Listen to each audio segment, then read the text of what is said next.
Go. Hello, everyone. I am here at Scottish Summit up in Glasgow, and with me is the amazing co-organizer, Mark Christie. How are we doing? Awesome. Do you want to tell everyone about the conference and about you? Yeah, so this is the fourth year we have run Scottish Summit. Yeah, thank you. So the fourth year we have run Scottish Summit. We are a Microsoft-based event.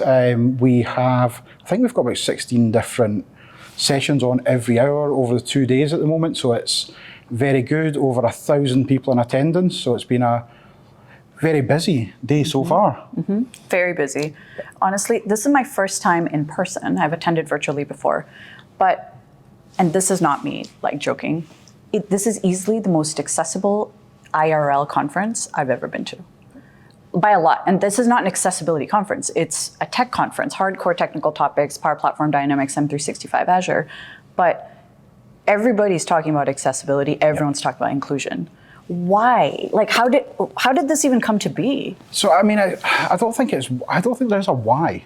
It just should be done. I mean, one thing that we've tried to do is we've tried not to call out that's what we're doing as well. Right. If we called it out, everyone would say, right, okay, we're just trying to tick a box. So we've done it as naturally as we can. Right. We want people to feel that they can come to the event, they can be included. We don't want to exclude people. So we've done certain things and put certain procedures in place to make people feel wanted, feel like they want to come to the event. So we just wanted to expand and make everyone want to come to the event and feel that it was an event for them. Just expand the attendee list by making it more inclusive, which is great. And make more people feel welcome. Yeah, it wasn't even about expanding that. It was more to make people feel welcome. Right. That's the thing. If you feel welcome at an event, you're more likely to come, which is a bonus for us. But we want people, because there's a lot of people in the community who might not necessarily want to come to this event. So even just like the wristbands. Right.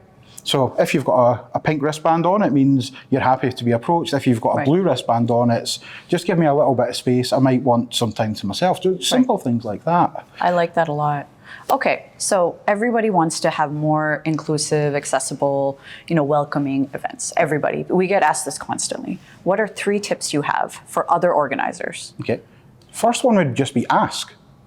Every different person, if they have an accessibility need, is different. There's not always one, it's not like a one size fits all. So when we had the call for speakers, one of the questions we had is, do you have any accessibility requirements? When we registered for tickets, do you have any requirements there? So we were always asking, and we collated everything that was fed back. We reached out to people and asked how we could help them. And I think it's just the way you broach it and ask them how we can help rather than say, this is what we're going to do for you. Right. So yeah, we reached out to people, found out how we could help them, and we have 6 sign language interpreters here today. Our keynote speech was done all in sign language as well. So being able to do that and give people platform on the stage to shine as well has been really good. Okay, so deaf keynote speaker. I've never seen that at a non-accessibility conference, at a non-disability conference. It was amazing. It was amazing. Yep. And his story was so powerful, and it resonated with so many in terms of, I don't know if I'll belong, and then a thing happens where you belong, and now you're like, this is awesome. I love this industry. Right? It was a powerful speech. We were quite moved. You should check it out on replay. Okay, so tip 1 is ask. Tip 2, what do you think? Tip 2 is... I liked how you've got all these tracks around accessibility and inclusion too. Yeah, I mean, I think for us, this is the second year we've done it as well. We've actually had an accessibility track, and it's not just this is accessibility. These are technical sessions that have an accessibility theme. So it's whether you're building Power Apps with accessibility themes, whether you're building web pages to have screen readers. Just how to use accessibility tools within day-to-day. So what we've tried to do is also pick sessions that have been more around accessibility as a standard rather than as an afterthought or a box ticking exercise. This is what we're doing and this is why. It's like good engineering. Yeah, it's part of that. You would always build an app for everybody in mind, because the workforce, you will have people that have got accessibility needs. So if you're building an app that only works for 75% of your staff, that other 25% of your staff might actually be the best staff you've got, and they'll then not be maybe as productive because the apps aren't good for them. So That is very true. I really love how deeply technical the content is. Yep. This is definitely the first conference I've been to where it's accessibility / power dynamics, etc. Yep. I don't see that. Usually I see one or the other. So I love seeing both. I think we just had to do that. I mean, for me, again, it's not calling out that we're trying to promote accessibility. It's inclusion. It's making people feel just good engineering. Yeah, honestly. exactly. Yeah. And then the third tip you have. Third tip is actually make people feel included.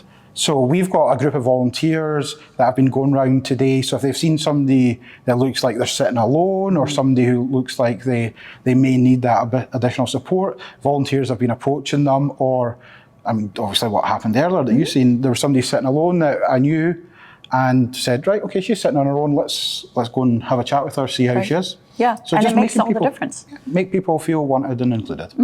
And I like that you're so deliberate about welcoming newcomers. There's also the new first speaker track. Yeah, the new speaker track. Speaker track. That was really nice because honestly, many people don't submit to their sessions to conferences because they're like, well, I'm a new speaker. Is this content even relevant? What if, no one shows up?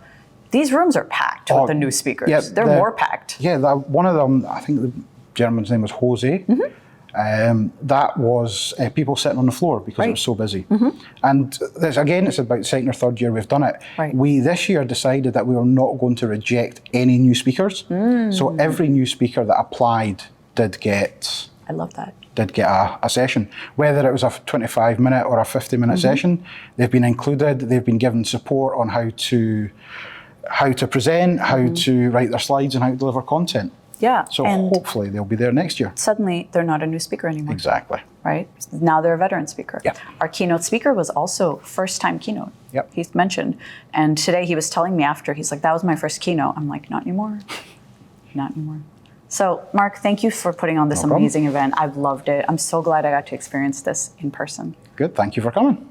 All right, everyone. You've learned how to make your event more accessible, inclusive, and welcoming to all. Be well.